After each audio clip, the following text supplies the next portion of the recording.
په دغه پروګرام کې زما سره سینیر صحافي بابای صحافت نصرت حسین توپان صاحب هغوی را سره خو موجود دي او هغوی له ما نن بلنه ورکړې ده چې دغه پروګرام کې به زموږ سره ملګرتیا کوي. نو نصرت حسین توپان صاحب درته هرکلی یم په پروګرام کې.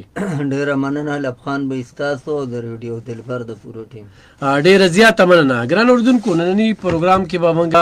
د ستاسو کالزو مخلو خبرې اترې به هم کوو او د خبرو اترو اړخ چې کوم دی نو هغه به زمونږ ننني پروګرام کې وي نو مایي یا انتشاري سیاست په دې ملک کې.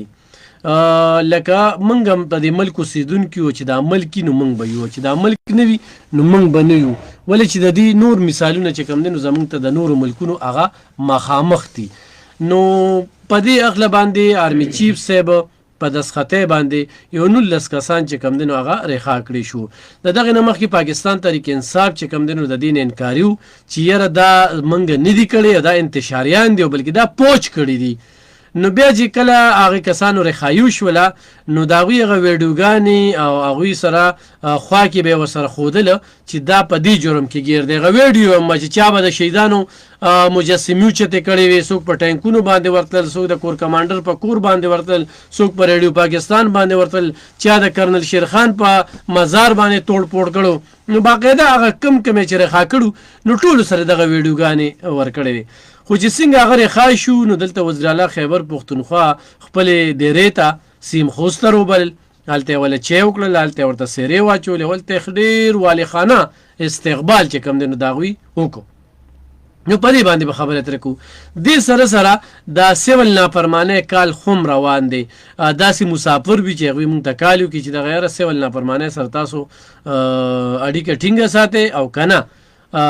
دغه نافرمانۍ کال چې کوم دی تاسو مسترد کړی دی. نو په دې باندې به هم خبرې اترې کوو او د مذاکراتو په دغه عمل باندې هم خبرې اترې کوو، چونکې دا ډېرې مهمې خبرې دي.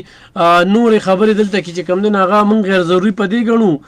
خو هغه ګراني ده، خو هغه ترقي ده، خو هغه لوډ شیډنګ دی، خو هغه نورې مسلې دي. ځکه چې یو کال شو، یو کال د دې 400 په دې چوک کې چې کوم دی اوبه بهیږي، ډنډه ده، ډنډه راغلې ده. بیګا په ما د شپې پروګرام وکړو او دکاندارانو ته، ګاړو ته، پیدل خلکو ته دومره انتقایي تکلیف دی. نو دا غیر ضروري خبرې، دغه قانون ته توجه په دې نشته دی چې په صوبه کې حکومت نشته. کله چې په دې صوبه کې حکومت قائم شو، د وزیر اعلی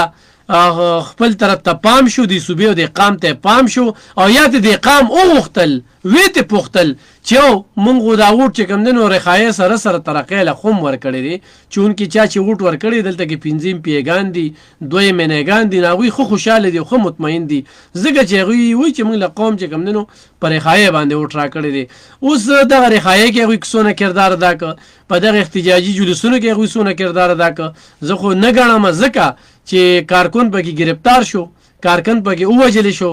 کارکون پکې وزورول شو، یو ایم پی او ایم ان ای په دا غومپونه. نو په دې هر څه به خبرې کوو، په دې به تاسو زما سره په کالز باندې خو مخلې.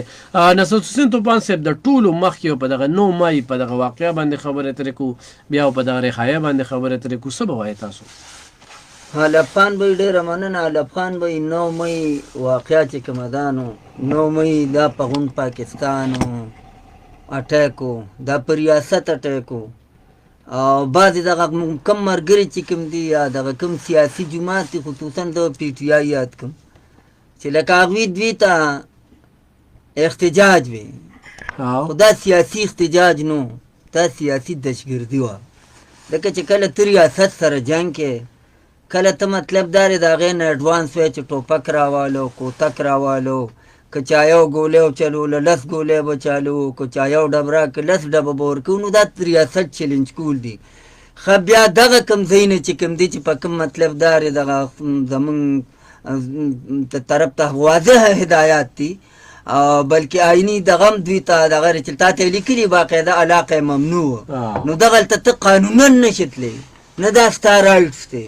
ته که د خپل رایټس یا د بنیادي حقوقو یا د احتجاج دغه کې نو ته به د ګورنمنټ نه کوې،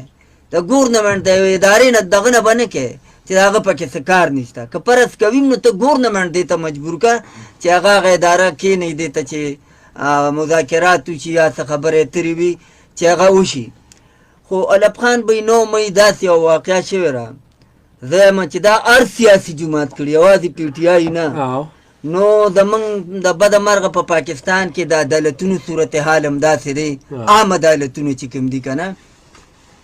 دا دا تک چې کومو سزاګانې یا ماپینو دا ملیټري کورټ سره تعلق ساتي نو ځکه زر فیصله شو او بیا هم دی یو 20 میاشتې واغېستې ځکه ته چې دا 9 مۍ نه اوسه پورې حساب یې که نه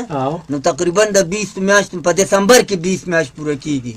دا جنوري ده په جنوري کې نن 7 تاریخ دی که نه نو کو تو ګورې ستا جی ایچ کیو په دغه ورځ محفوظ نه شو ستا کور کمانډر لاهور هاوس چې کوم وه محفوظ نو آیسای هیډ کوارټر ستا مطلب دا دی چې بیا د شهیدانو مجسمې بیا د یو داسې شهید کرنل شیرخان چې د هغه مطلب دا دی هغه ته کم اعزاز میلاو دی نو هغه ملته انډیا والا دغه کړی چې یاره که دا زمونږ میجر یا زمونږ کرنل نو موږ به له د اعزاز ورکوو که نه د هغه خدماتو ته چې وګورې د هغه چې د ملک دپاره قربانۍ ته وګورې د کرنل شیرخان ښه بیا مطلب دا دی چې کومو خلکو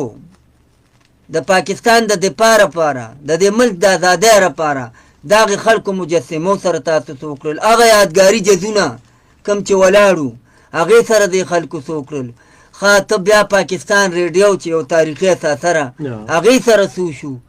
نو الف خان به دا ټول داسې واقعات دي خو ما تا ته وي چې د بده مرغه په پاکستان کې زمونږ عدالتي سیسټم ډېر کمزوری دی تر اوسه پورې د 9 مۍ چې کوم کیسونه په سیول کوټونو کې دي